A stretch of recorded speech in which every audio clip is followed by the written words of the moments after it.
Jeg har et spørgsmål i forhold til det her med at ride bag lod, og det ved jeg godt, det er der blevet snakket rigtig meget om igennem tiden.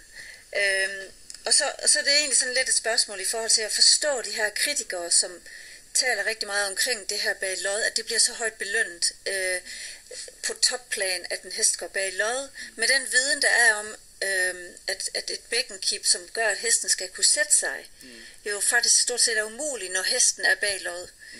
Men jeg tænker på, hvor ved du det fra i forhold til bækkenkip? Men det er jo sådan den der biomekaniske... Nej, hvor ved du det fra? Hvor jeg ved det fra? Ja. Jamen, hvad er det for noget forskning, der tyder på, at der ligefrem er en sammenhæng mellem bækkenkip? Nu tænker på, hvor forskellige hestene de ser ud. Ja, men det er noget med, det har nok noget med halsens position og brystet at gøre, ikke? Jo, men der er jo ikke rigtig noget forskning. Jeg har ikke noget forskning at læne os op af.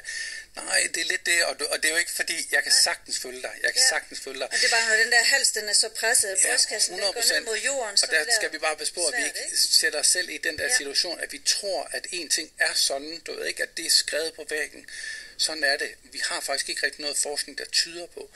Der er nogen, der tyder på, at der er den der sammenhæng. Nu nævnte du bare lige bækkenkip i forhold til for eksempel hals- og nakkeposition. Der er den der SK, jeg tænker ja, lige præcis. Og det fungerer godt på nogle hestetyper. Det fungerer ikke på alle. Og der er det jo også en gang, det er jo også dommerens lod en gang mellem, vi skal jo dømme hele baduljen. Du ved ikke, vi skal dømme alle fra 6. B, kan man sige, ikke? Altså, om de ser ud på den ene eller på den anden måde, om det er en barokhestetype, eller det er en fjordhest, eller det er en OX-araber, eller det er en dansk varmblod, eller du ved, de kommer alle sammen ind i den samme klasse, kan man sige, ikke?